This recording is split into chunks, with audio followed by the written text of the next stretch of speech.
Աստվածաշնչյան ընթերցանություն ամեն առավոտ, հունիսի 10։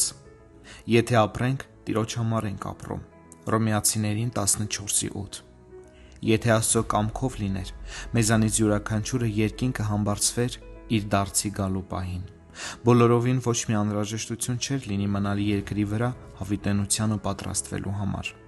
Լիովին հնարավոր է համբարձվել երկինք ու կիսել բոլորի հետ սրբերի ժառանգությունը, նույնիսկ եթե մարդը հենց նոր է հավատացել։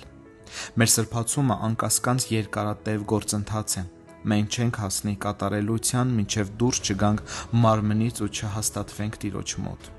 Եվ այնուամենայնիվ, եթե Աստծո կամքով լիներ, նա մեզ անկատարությունից կատարելության կփոխակերպեր եւ երկինք կտաներ մեկ ակնթարթում։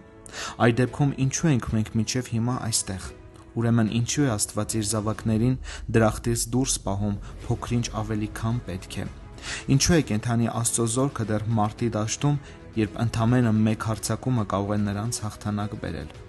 Ինչու են նրա զավակները դեռ դեսուդեն վազում երկնային լաբիրինթոսում, եւ բավական է նրա մեկ խոսքը, որպեսզի նրանց տեղափոխի բարձրալի դրախտի հենց կենտրոնը։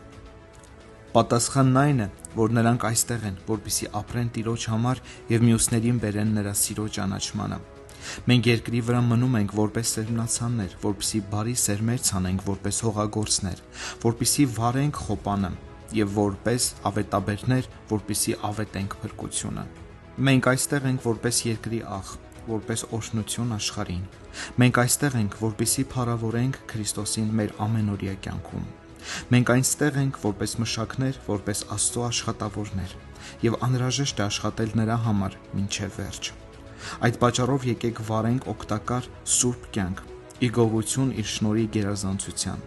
Մենք փափագում ենք լինել Տիրոջ հետ եւ ամեն օր երգում ենք.